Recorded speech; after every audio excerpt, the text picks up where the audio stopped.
Shalom, Kol Loyim La Yahal Bashim Al Shah Bashim Kakwadash. Double honors to the elder apostles of the great millstone. Peace and salutations to all my fellow laborers of the hopeful elect tabernacle of David. And I just want to add to the lesson in which it first came about. The individual left on one of the brothers' comments. I believe it was on Elder Yasha Wamba's page, or it might have been another video. I'm not sure, but word is that the Sakari is now teaching that you can have sex on the Sabbath day. And we already knew about the IUIC and the ISUPK because we got on them the moment we found out. And I guess IUIC teaching it that was new to Apostle Tahar. So he did his response. But it further exposes the hypocrisy of these different members of these other groups. And it also shows you that they definitely have reprobate spirits on them. Because since when was it cool to make yourself unclean or defiled on the Lord's holy day? Something that you're supposed to make hollow, something set apart, holy. It doesn't make sense. But you have men that they turn this grace, they turn this liberty into an occasion to the flesh, but then still try to make a fair shoe in the flesh by being a Jew outwardly. They make it all about the external person and not the inner person. The outer shell, the borders of blue, the fringes, the garment, the beard. But when you follow their actions, you can see why the Lord was cussing them out and calling them hypocrites. And that spirit is back heavy. All right. So I'm gonna start off with this scripture here. This is one of the scriptures that we always quote concerning these dudes, because these guys, they're supposed to know better. They're part of the circumcision. All right. A lot of these guys, they've been in this thing for years. So I'm sure that they've had enough time to, read the law. Because they're the main ones that push the law. They push the law more stricter than anybody else. They'll even, you know, condemn you to death if you seen without your fringes. But in the same token, they'll break the law while boasting in the law.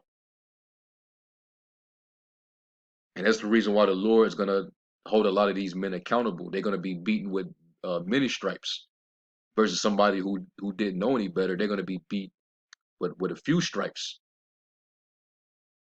The Lord's gonna jack you dudes up a lot worse than he's gonna jack up, Jake that don't even know any better. All right. So this is Titus 1:10. It says, "For there are many unruly and vain talkers and deceivers, especially they of the circumcision, whose mouths must be stopped, who subvert whole houses, teaching things they ought not for filthy lucre's sake." And teaching that you can have sex on the Sabbath day, that's a thing that you ought not to. All right. Remember, Yahweh Shai said, if you break one of these least commandments and you teach men also, you should be considered least in the kingdom of heaven. And he was talking about the least of the commandments. The Sabbath day, there ain't no light commandment. Keeping the Sabbath holy, that's not a least commandment. We know men got put to death for breaking that law. But that's why it's a good thing that we we under the sure mercies of David, under the grace and mercy of the Lord, because we all be done. All right. We try to keep it to the best of our ability in hopes that the Lord has mercy on us. But you got dudes who's acting like they've perfected the law, that they literally can establish their own righteousness outside of the righteousness of the faith. All right. So that's why the Lord's going to judge these dudes accordingly. Let me jump down to verse 16. It says they profess that they know the Most High, but in works they deny him, being abominable and disobedient, and unto every good work reprobate. Let's go to Romans 2.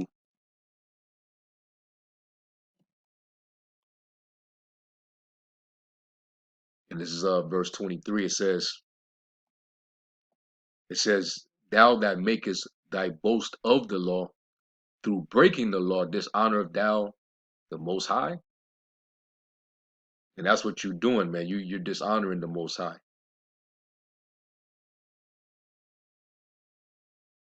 All right, because once you do the law, you're a debtor to the whole law. If that's going to be your standard or measurement of righteousness, then you got to abide by the whole thing. So if you break one of them, you fucked up. And these guys are literally teaching you to go off and don't even realize they got a straight reprobate spirit on them. And if Sakari is teaching that too, y'all got the freaking nerve, man. All this back and forth, all this controversy, shit getting heated. Dudes condemning, men and elders to death. But you're teaching this. Just wait till what the Lord got in stores for you, for being a big hypocrite. So dealing with the Sabbath day, one thing we know for sure is we're supposed to keep it hallowed, and that means that we have to keep ourselves pure on that holy day. Okay. Two, we already know it's established that once the seed of a man's copulation or a semen goes out of a man, during a session with his woman, a session, you got her head under the pillow, all up in the pillowcase, clutching the damn sheets and shit like that. Hey, after all that, both of y'all are unclean. Both of you. Now, did you not know? Now, y'all should know, but did you know that the Jews had a custom where they would actually purify themselves the night before the Sabbath came in? Why did they do that? Why did they purify themselves? Why did they partake in a ceremonial cleansing the night before the Passover? It's because they knew they had to be clean for the high holy day. And I'm gonna get a couple precepts to prove that. And then that'll pretty much be my response. The first example, let's go to 1 Samuel 20, and this is when they was about to keep the new moon. And David and Jonathan, they had to make a covenant because they was all expecting David to show up at the new moon feast. Saul, he invited David over, but David knew that he really wasn't welcome. He didn't trust him. He knew that he had it out for him. He was gonna try to put him to death. And Jonathan, even though he still respected his father, but he had such a tight bond with David, he wasn't gonna let his father do that. So he made an agreement in secret that he was gonna you know basically you know deal with his father when David didn't show up to the feast. So let me just go straight to the point, and I'm gonna start at verse I'll start at verse 16. It says, so Jonathan made a covenant with the house of David, saying, let the Lord even require it at the hand of David's enemies.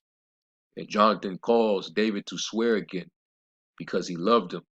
for he loved him as he loved his own soul. Then David said to, it's like it, then Jonathan said to David, tomorrow is the new moon, all right, which we know the new moon is the first day of the month. That's a Sabbath day.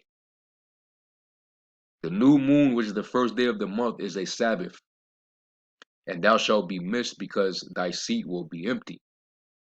And when thou hast stayed 3 days, then thou shalt go down quickly and come to the place where thou didst hide thyself when the business was in hand, and shalt remain by the stone Ezel. And I will shoot 3 arrows on the side thereof, as though I shot at a mark. And behold, I sent a lad, saying, go find out the arrows. If I expressly say unto the lad, behold, the arrows are on this side of thee, take them, then come down. For there is peace to thee and no hurt, as the Lord liveth. But if I say thus unto the young man, behold, the arrows are beyond thee, go thy way, for the Lord hath sent thee away. And as touching the matter which thou and I have spoken of, behold, the Lord between thee and me forever. All right. It says, so David hid himself in the field, and when the new moon was come, the king sat down to eat meat. And the king sat upon his seat, as at other times, as oftentimes, even upon a seat by the wall, and Jonathan arose, and Abner sat by Saul's side, and David's place was empty. Nevertheless, Saul spake not anything that day, for he thought something had befallen him. He is not clean. Surely he is not clean. So his initial thought was the reason why David isn't present is because maybe he's unclean. Okay. Maybe he was around a dead body, or maybe he, dealt with his woman, you know. So that's why he's saying what he said. Because you can't appear, in the tabernacle or in the congregation when you're keeping a high holy day while you're unclean. That was against the custom. All right. So I think that was the point. Let me see. Yeah, I think that was it. All right, so let's go to the New Testament. Let's go to John 11 chapter. This was after High Priest Caiaphas, after he pretty much told the truth about Yahushua. All right, but then what happened right after that? And they was getting ready for what high holy day? So this is John 11 and 47. It says, then gathered the chief priests and the Pharisees a council and said, what do we? For this man doeth many miracles. He's winning over the people, man. What are we gonna do about this guy? If we let him thus alone, all men will believe on him. We leave him to performing all these miracles and winning over the people. They're gonna believe him. And the Romans shall come and take away both our place and nation.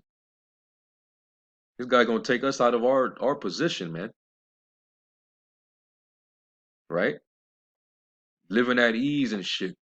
It says, and one of them, named Caiaphas, being the high priest that same year, said unto them, you know nothing at all, nor consider that it is expedient for us that one man should die for the people, and that the whole nation perish not. And this spake he not of himself, but being high priest that year, he prophesied that Yahushua should die for that nation, and not for that nation only, but that also he should gather together in one the children of the Most High that were scattered abroad. In which, you know, if only he understood in the spirit what he was saying, he himself was saying, because he was right on point with that. And those that were scattered abroad were those of this uncircumcision living in these other areas outside of Jerusalem, outside of Judea, living all throughout Asia Minor and parts of Asia and down in Libya, Cyrene, and all them other places up in Arabia, all over. It says, then from that day forth, they took counsel together for to put him to death. Yahushua therefore walked no more openly among the Jews, but went thence unto a country near to the wilderness. He knew they was trying to kill him, so he stopped doing his public, preachings. It says into a city called Ephraim, and there continued with his disciples. And the Jews' Passover was nigh at hand. All right, and we know on the first night and on the after 7 days, on the final night of the unleavened bread are both Sabbaths, right? It says, and many went out of the country to Jerusalem before the Passover to purify themselves. Why? Because that was a custom. All right. Let me see something. I think there was another one. Let me see.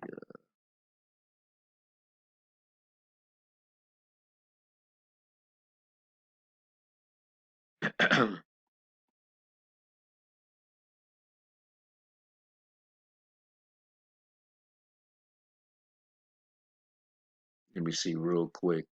I thought that was another one.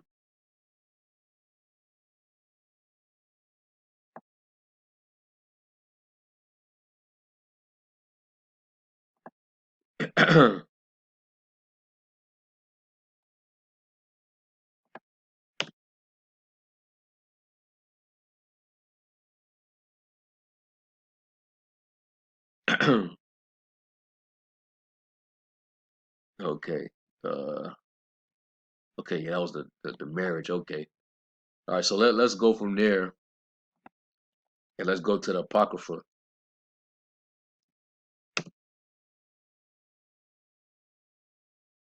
Let's go to the book of Second Maccabees. We're gonna go to the 12th chapter. Now we're gonna read, go down. And this was after they had the battle with Gorgias, which was he was the governor of Idumea. All right, we had the battle with him. They start to lose strength. Jake was losing strength in the battle, and then they say they were singing prayers, and then they regained strength and start putting these dudes to flight. And then those who were slain in the battle, they sent up prayers for them, right? So this is let's read. It says, verse 41. It says, all men therefore praising the Lord, the righteous judge who had opened the things that were hid, betook themselves unto prayer and besought him that the sin committed might wholly be put out of remembrance.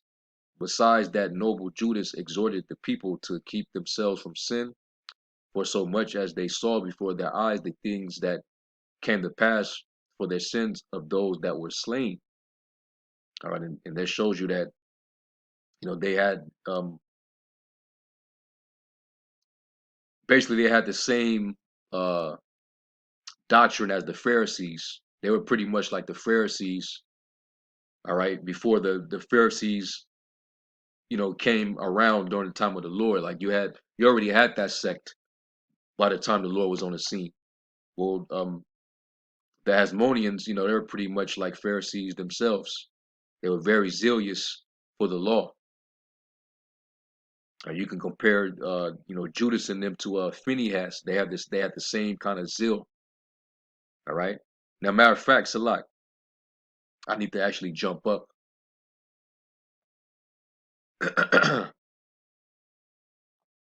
Yeah, this is. I'm gonna start at verse 36, and then I'm gonna read down to it. It says, "Now when they that were with Gorgias had fought long and were weary, Judas called upon the Lord that they would shew himself to be their helper and leader of the battle. And with that he began in his own language and sung psalms with a loud voice, and rushing unawares upon Gorgias' men, he put them to flight. So Judas gathered his hosts and came into the city of Adullam. And when the seventh day, the Sabbath day, they purified themselves as the custom was and kept the Sabbath in the same place.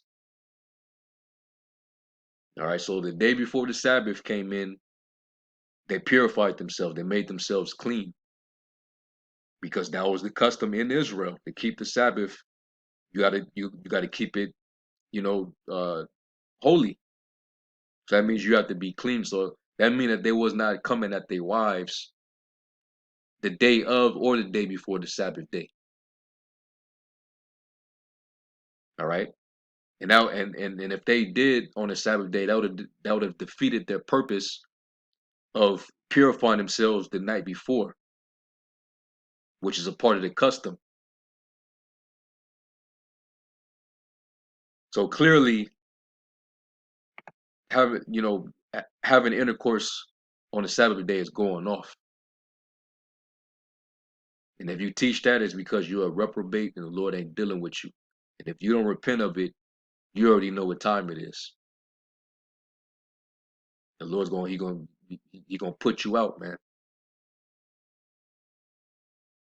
So that's just my response to it. We all made these videos before when we was getting on these guys, but I guess that was the spirit just bringing it back out. You know, maybe some brothers that didn't catch it. If you wasn't around, then maybe this is the time for you to learn. All right, if you didn't know, now you know. So with that, call Lord Yahweh Shem Yahweh Shai. Shalom.